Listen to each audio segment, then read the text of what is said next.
दोस्तों, बंधुओं और नौजवान विद्यार्थियों, ये यूक्रेन वॉर का हम दूसरा हिस्सा आपके लिए तैयार किया है। हमने ये पहला भाग आपने देखा, जिसमें हमने थोड़ा सा पृष्ठभूमि के बारे में इस युद्ध की बताया कि ये युद्ध के क्या कारण थे, किस वजह से ये युद्ध इतना परवान चढ़ा कि आज यूक्रेन को तबाह करने के बाद भी रूसी फौज बाज नहीं आ रही है। हालांकि उसको वो फतेह नहीं मिल पाई जिस जिस अनुमान के साथ रूसी फौज ने हमला किया था कि हम कुछ ही दिनों के अंदर कीव पहुंच जाएंगे, फतेह कर लेंगे यूक्रेन को, लेकिन उनको कामयाबी नहीं मिली।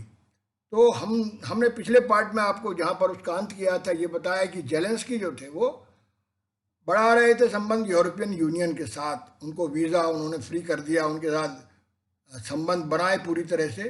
और उन्होंने राष्ट्रपति ट्रंप से भी कहा, जेलेंस्की ने राष्ट्रपति ट्रंप से भी कहा कि हमको बना लीजिए आप नाटो का मेंबर। तो ट्रंप ने नहीं बनाया, उस वक्त सब लोग राजी नहीं थे। टर्की ने कहा कि हम नहीं बनाएंगे इसको, क्योंकि कोई नया सदस्य बनाने के लिए सभी सदस्यों की मंजूरी ज़रूरी होती है। 40 सदस्य करीब नाटो मेंबर्स हैं। नाटो का जो मिलिट्री ऑर्गेनाइजेशन उसमें करीब करीब 40 राष्ट्र हैं और टर्की भी एक प्रमुख राष्ट्र है। तो उन्होंने विरोध किया। तो नाटो का फिर बाइडन से भी उन्होंने कहा, जब राष्ट्रपति बाइडन ने ट्रंप को हराया और वो पावर में आए, तो जेलेंस्की ने उनसे भी आग्रह किया कि हमको नाटो का मेंबर बना लीजिए, लेकिन अभी तक उनको नहीं बनाया जा सका है। और इसी बीच में ये सारा का सारा घटनाक्रम हुआ और 23 फरवरी को हमला हो गया। रूसी फौज ने हमला कर दिया, धावा बोल दिया। और जैसे मैंने पहले भी उल्लेख किया था पिछले वाले वीडियो में कि 31 मार्च तक उनको बड़ी ज़बरदस्त बढ़त मिली और कीव की तरफ चल दिए थे 60 किलोमीटर लंबा फौजी काफिला लेकर, लेकिन वो नाकाम हो गया। वो पूरा धावा नाकाम हो गया और रूसी फौज ने अप्रैल में अपनी ताकत को केंद्रित किया दक्षिण में। यूक्रेन में अपनी सामरिक जीत को स्थायी बनाने के लिए जो थोड़ी बहुत फतेह उन्हें मिली थी, कहीं ये भी हाथ से ना निकल जाए। जब प्रतिरोध इतना ज़बरदस्त हुआ, 5 करोड़ 4.5 करोड़ यूक्रेनियों ने एकजुट होकर जेलेंस्की का साथ दिया और नाटो की फोर्सेज ने उनको ज़बरदस्त हथियार मुहैया कराए। जैसे मैंने बताया, जेवलिन मिसाइल्स भी दी गई उनको, बड़े पैमाने पर ड्रोन्स दिए गए और बहुत सारे हथियार दिए गए। छोटे हथियार दिए गए, बड़े हथियार तो नहीं दिए गए लंबी दूरी, क्योंकि कन्फ्रंटेशन नहीं चाहता, डायरेक्ट कन्फ्रंटेशन नाटो नहीं चाहता भी रशिया के साथ। वो जानते हैं महाशक्तियाँ हैं, ये विश्व युद्ध शुरू हो सकता है, ये लगातार खतरा है। वो पुतिन की मेंटेलिटी को जानते हैं अच्छी तरह से कि पुतिन किसी भी हद तक जा सकता है। तो डॉनबास इलाका है जिसको उन्होंने जीता था, जहाँ पर मैंने बताया ना रशियन मेजॉरिटी है। 2 क्षेत्रों में जो लगते हैं दक्षिण में रूस के साथ एकदम, वो डॉनबास इलाके कहलाते हैं। और उसमें खारकिव नगर भी हाथ नहीं आया, यानी कि कीव तो आया नहीं, खारकिव भी नहीं आया। Kharkiv is another important strategic important का एक दूसरा एक शहर है खारकिव। वो भी फौज के हाथ नहीं आ सका, वो वहाँ से पीछे हटना पड़ा रूसियों को, इतना प्रतिरोध हुआ। तो 20%, हालांकि 20% इलाका इस युद्ध में अभी रूसियों के पास है। 20% इलाका जो मैंने बताया दक्षिण में है, डॉनबास के इलाके का है। तो इस तरह से हाल में जो अभी चल रहा है युद्ध, इसमें एक और ख़तरा पैदा हुआ। जापोरिजिया जो न्यूक्लियर पावर स्टेशन है, प्लांट है, वहाँ पर आधिपत्य करने के लिए जंग हुई और जिसमें न्यूक्लियर विस्फोट होने का खतरा पैदा हो गया। नतीजा ये हुआ कि समझिए कि ये कीव से करीब 550 किलोमीटर दूर है, सिर्फ ज़्यादा दूर नहीं है। कीव जो राजधानी है यूक्रेन की, उससे ये जो जापोरिजिया जो पावर प्लांट है, न्यूक्लियर पावर प्लांट, वो बहुत ज़्यादा दूर नहीं। उस पर कई सारे हमले हुए, मिसाइलों के में हमले हुए और उससे रिसाव भी शुरू हुआ और एक दूसरे पर थोप रहे हैं कि तुमने करा हमला, वो कह रहे हैं तुमने करा हमला। आप जानते हैं चेरनोबिल में ऐसा ही विस्फोट हुआ था। यूक्रेन में ये चेरनोबिल शहर है जहाँ पर मरने वालों की तादाद उस हमले से भी ज़्यादा थी जो अमेरिका ने जापान पर किया था, हिरोशिमा नागासाकी का हमला, याद है आपको? उसमें जितने लोग मरे थे उससे ज़्यादा मर गए थे इसी एक्सीडेंट में।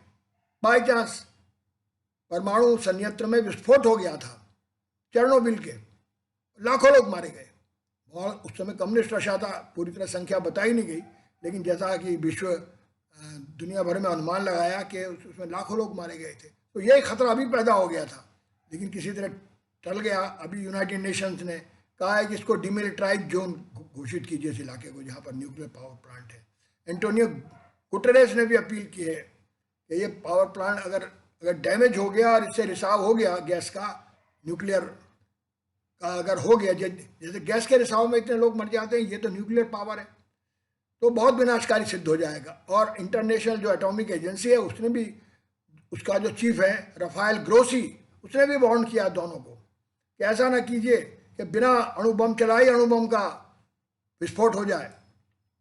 तो 26 अप्रैल 1986 को हुआ था चेरनोबिल, जो जिसका मैंने अभी जिक्र किया। जब उस समय सोवियत यूनियन था, उस समय Ukraine was a part of the Soviet union.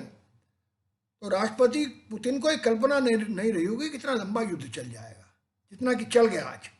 नहीं कभी भी कल्पना रही होगी, सवाल ही नहीं पैदा होता। वो तो सोच रहे थे जाएंगे आनंद फानन में कीव को फतेह कर लेंगे, 60 किलोमीटर लंबी फौज लेके चल दिए, लेकिन उस फौज को कुछ नहीं कर पाई। तो सैन्य इतिहासकार बखूबी बयान करते हैं कि छोटे छोटे देशों ने दुनिया में जबरदस्त फतेह हासिल की है। ये सिर्फ बड़ा होने से कुछ नहीं होता कि सेना बड़ी है। ये जो लड़ने वालों की जांबाजी है। छोटा सा वियतनाम याद कीजिए, 3 महाशक्तियों को हराया उसने, फ्रांस को हराया, अमेरिका को हराया, चीन को हराया 1980 में, अमेरिका को हराया 1975 में, भागना पड़ा। जैसे अभी हम वहां से भागे ना अफगानिस्तान से अमेरिकन, चढ़ के हवाई जहाजों में रातों रात ऐसे भागे थे वियतनाम से भी।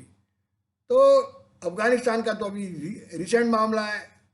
सोवियत आर्मी 10 साल लड़ती रही, कुछ नहीं कर पाई जिहादियों का। अभी अमेरिकन आर्मी 20 साल लड़ी है, फिर तालिबान को सौंप के चली गई। ये छोटे छोटे शक्तियों ने महाशक्तियों को पराजित किया, भाग खड़ी हुई हैं। तो कहीं यहाँ भी ना हो जाए ऐसा, जैसे कब्रगाह बना अफगानिस्तान, ये यूक्रेन भी कब्रगाह ना बन जाए सोवियत पुतिन की फौजों का। बन सकता है, दम तो चूर हो चुका है उसका। जो दम था ना कि 1 हफ्ते में फतेह कर लेंगे, अब आए लौट के, वो नहीं समझ सके कि ये नेशनलिज्म में ये कितनी पावर होती है। जब नेशनलिज्म उग्र होता है, जबरदस्त सर चढ़ता है, तो 5 करोड़ लोगों से लड़ना पड़ेगा, 4.5 करोड़ लोगों से। जैसे वियतनाम में मैकनमारा ने कहा था, रॉबर्ट मैकनमारा ने, कि फौज से नहीं लड़ रहा हूँ मैं 10 करोड़ वियतनामियों से लड़ रहा हूँ। अभी पुतिन को भी आ रहा समझ में कि वो एक यूक्रेन की 1 लाख फौज से नहीं युद्ध कर रहे हैं, वो 4.5 करोड़ यूक्रेनियों से लड़ रहे हैं। तो इसलिए नाटो राष्ट्रों ने तो आधुनिक हथियार दे दिए, लेकिन जान तो वही दे रहे हैं ना। ये नाटो वाले तो अपना पीठ थपथपा के पीछे भाग गए, कोई नहीं आया सामने, आते भी नहीं। ये समझना थी जेलेंस्की को कि ये नहीं आएंगे लड़ने के लिए, ये खाली हथियार देंगे, मरना यूक्रेनियों को भी पड़ेगा। और वही मर रहे हैं। भारी भारी तबाही हो चुकी है उत्तर से दक्षिण तक, आप जानते हैं, निरंतर बम बरस रहे हैं। तो जो आधुनिकतम हथियार मिले हैं उससे उन्होंने बढ़त तो रोक दी है, लेकिन जो 20% इलाके जीत रहे हैं, उनको जीतने की स्थिति यूक्रेनियों की अभी नहीं है। तो इसीलिए जो है कहा जा रहा है कि सारे सुपरसोनिक आर्म्स उन्होंने हथियार जो है वो इस्तेमाल कर लिए हैं। कहीं ऐसा ना न्यूक्लियर बम इस्तेमाल कर दे कहीं वो पुतिन की फौज। तो हालांकि एक बड़ा कंट्रडिक्शन जनरल्स के अंदर और पुतिन के मध्य उपस्थित हो गया है। पुतिन का अंदाजे जंग दूसरी तरह का है, और वो कोई मिलिट्री का आदमी तो है नहीं, वो तो पुलिस का आदमी था, वो तो केजीबी का अफसर था, उसको कोई मिलिट्री एक्सपीरियंस भी नहीं है। ठीक है, ये लंबे वक्त तक वो सत्ता नशीन रहा है, 20 साल हो गए उसको रूस पर शासन करते हुए। कभी प्रधानमंत्री बन जाता है, कभी राष्ट्रपति बन जाता है, उसी की सत्ता चल रही है। आप जानते हैं, तो बहुत सत्ता मदान भी तो कर देती है, सत्ता जो है पागल कर देती है इंसान को। हिटलर भी पागल हो गया था, बहुत सारे लोग पागल होते देखे हमने इतिहास में, युद्धोन्माद में। मुसोलिनी को देखा है, हिटलर को देखा है, कितने उदाहरण बड़े पड़े हैं। लेकिन अंत क्या होता है? अंत कुछ नहीं होता, अंत खात्मा होता है ऐसे लोगों का। तो जो स्लोवांस के क्षेत्र हैं, जैसे मैंने बताया डॉनबास का इलाका है, उसमें स्लोवांस का इलाका भी आता है। डॉनबास के इलाके में डोनेत्स्क भी इलाका है, वहाँ पर ये सब इलाके हैं दक्षिण में, जहाँ रशियन मेजोरिटी है। वो लड़ रहे थे, वो चाहते हैं रूस के साथ खड़ा होना, या अलग अपना इलाका बनाना चाहते हैं, अलग देश। तो वहाँ जाएँ तो पूरी नृशंसता के साथ उसने ज़बरदस्त बम गोले बरसाए, बुरा भयानक तबाही कर दी है। निरंतर तबाही जारी है, निरंतर जारी है, अभी लड़ाई जारी है। तो यूक्रेन के लड़ाके भी रूस के सैन्य ठिकानों पर जबरदस्त क्षति पहुंचा रहे हैं। ऐसा नहीं है, उनके बाद भी मिसाइलें आ गई हैं, बहुत सारी मिसाइलें दे दी हैं नाटो नाटो कंट्रीज ने, ताकतवर। हालांकि उनका रेंज कम है अभी, मैंने बताया ना, उनका रेंज 30 से 40 किलोमीटर दिया है सिर्फ, क्योंकि ज़्यादा बड़ा रेंज दे देंगे तो सीधी लड़ाई हो जाएगी, वो रूस के अंदर कर देंगे हमला। अगर रूस के अंदर हमला हो गया तो रूस छोड़ेगा नहीं, फिर रूस उधर नाटो कंट्रीज से भिड़ जाएगा सीधा। तो इसलिए नाटो कंट्रीज ने बड़ी होशियारी के साथ ये रणनीति अपनाई है कि इनको छोटी रेंज की मिसाइलें दो, ताकि ये सरहद पर ही लड़ सकें, ये अंदर ना वार कर सकें। तो ये जैसा कि आशंका थी शुरू में कि कहीं ये यूक्रेन वार जो है कहीं वो वर्ल्ड वार ना बन जाए, थर्ड वर्ल्ड वार, तो वो आशंका तो अब 6 महीने के युद्ध में करीब करीब समाप्त हो चुकी है लगभग। अब कोई नहीं कह रहा कि थर्ड वर्ल्ड वार होने वाली है, क्योंकि दोनों फोर्सेज नहीं चाहती, ये वाली शक्ति भी नहीं चाहती जिसके साथ रूस और चीन, जैसे मैंने बताया, एक महाशक्ति बन चुकी है, एक नया पोलर वर्ल्ड बन चुका है। अब वन पोलर वर्ल्ड नहीं, अब टू पोलर वर्ल्ड है, जिसका एक पोल अमेरिका है तो दूसरा पोल चाइना और रशिया है संयुक्त रूप से, और भी देश उनके साथ जुड़ गए हैं। शुरू में मैंने बताया था।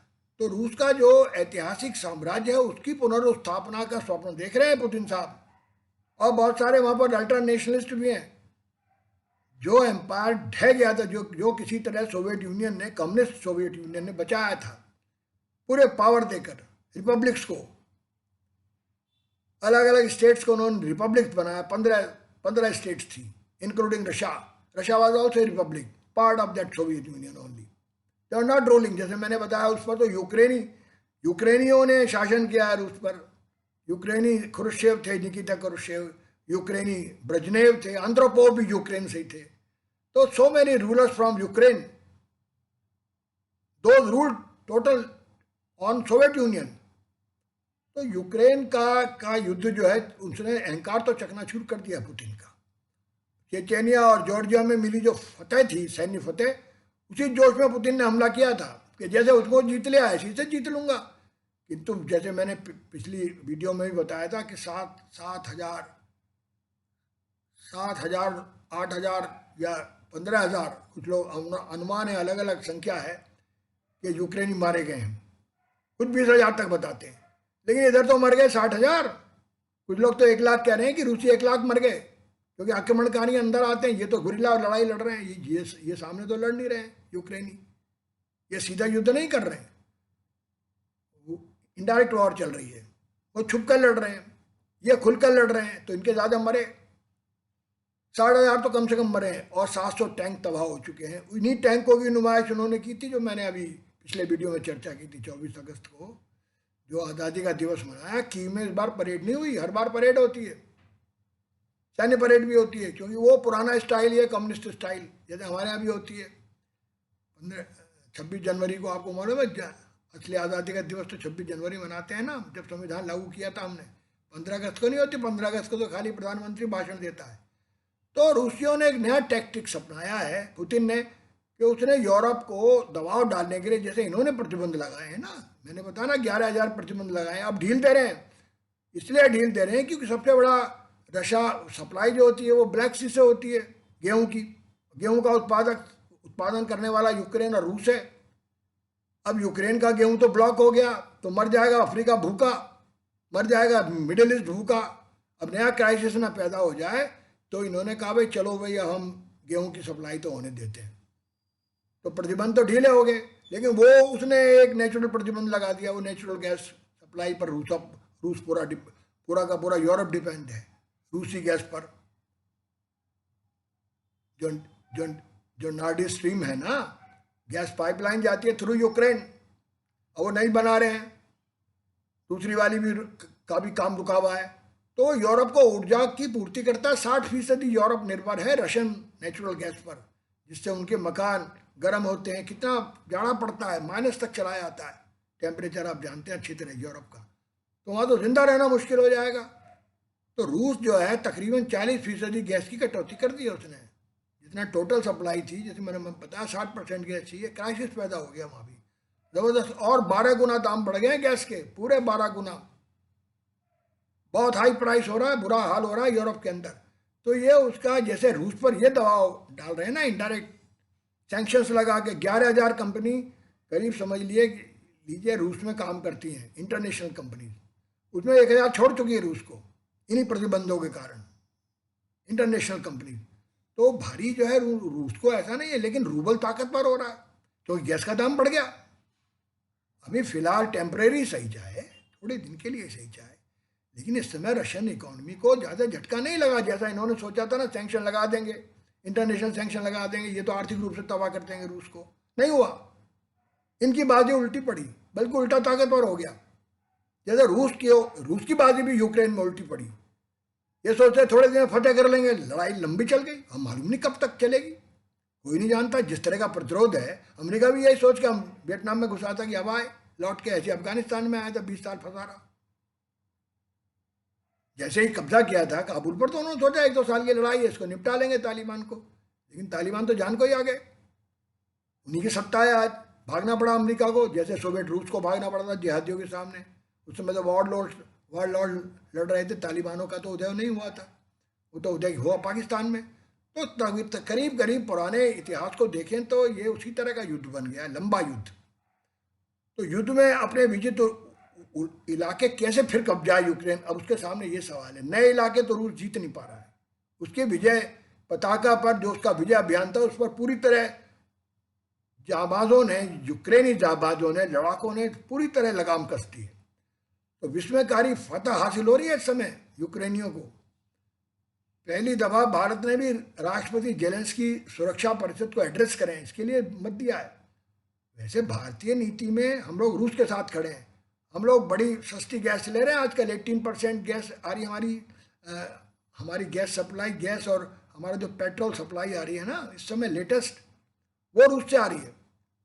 ईरान से तो बंद कर दी थी हमने अमेरिकन दबाव में, जो अमेरिका ने सैंक्शन ईरान पर लगाए थे, अब हो सकता है हम ईरान से भी खोल दें।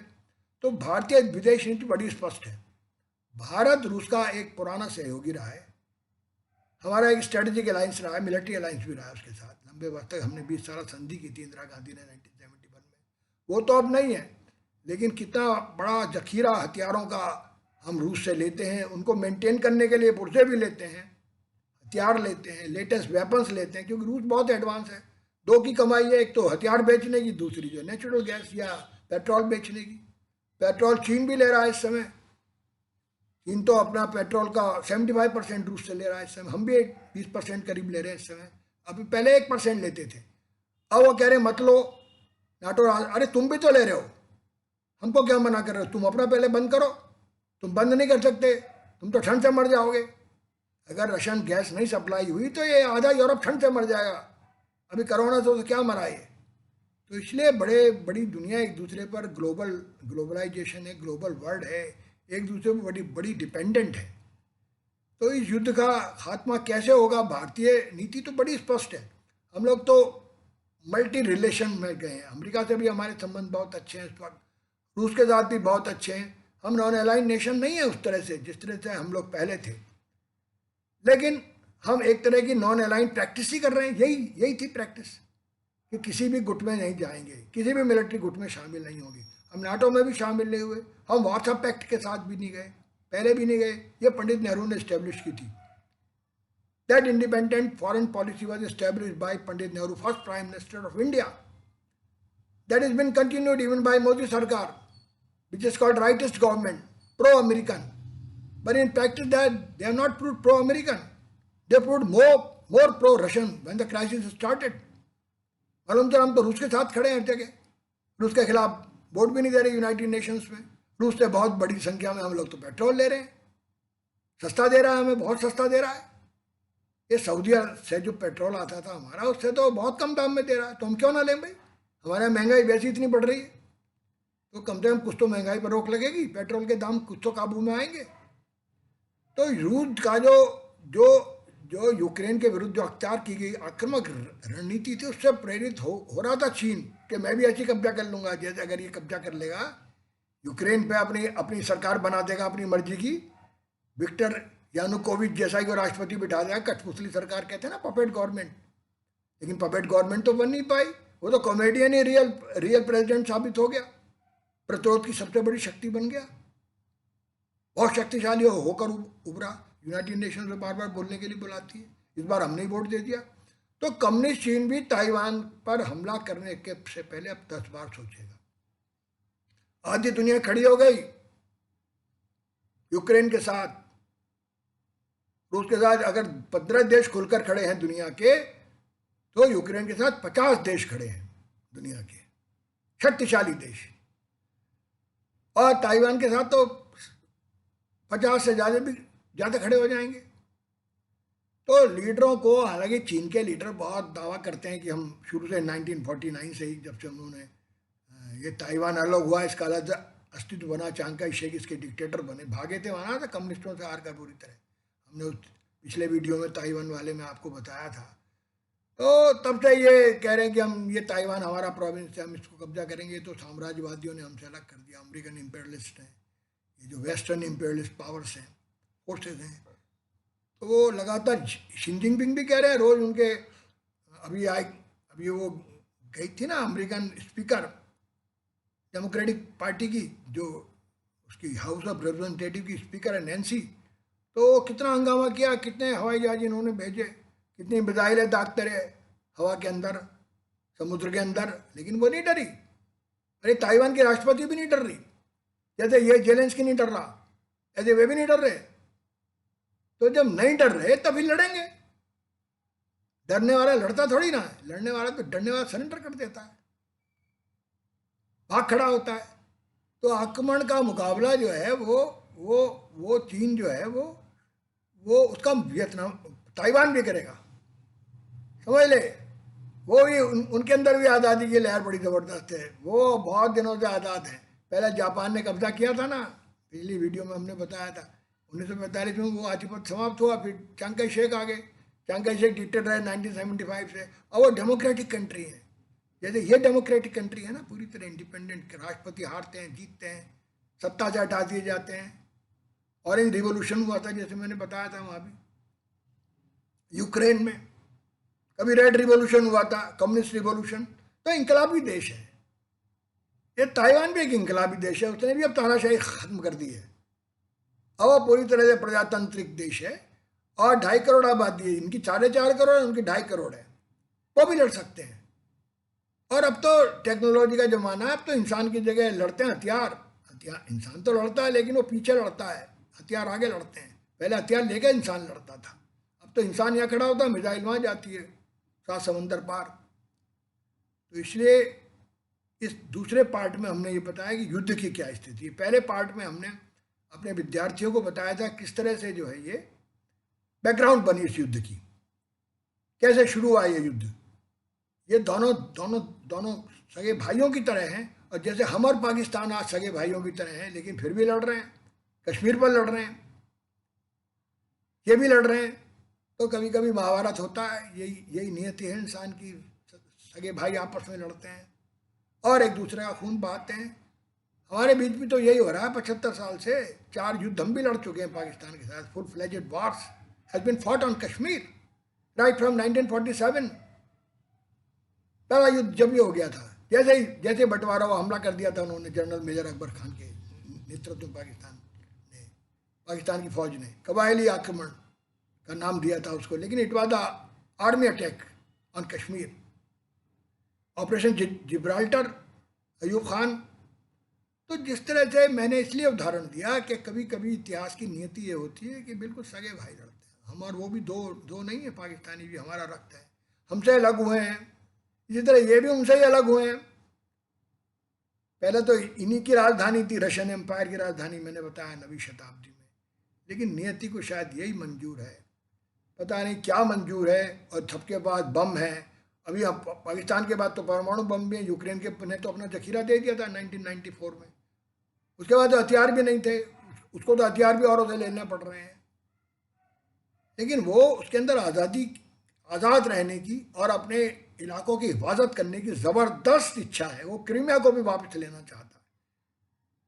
वो क्रीमिया भी कहता है ज़बरदस्ती इन रूसियों ने मेरे से छीना है 2014 में शक्ति के बल पर। तो इस वीडियो को आपने ध्यान से देखा, हमारे विद्यार्थियों ने कुछ इससे समझा होगा। ये एक रूपरेखा है खाली युद्ध की, इसके लिए और जानकारियाँ उनको लेनी पड़ेंगी। बहुत सारी जानकारियाँ इस संक्षिप्त वीडियो में, हम 2 पार्ट्स में इस वीडियो को बनाया है। ये सेकंड पार्ट है यूक्रेन वॉर का, यूक्रेन वर्सेस रशियन वॉर का ये सेकंड पार्ट है। शुक्रिया, धन्यवाद, जय हिंद, जय भारत।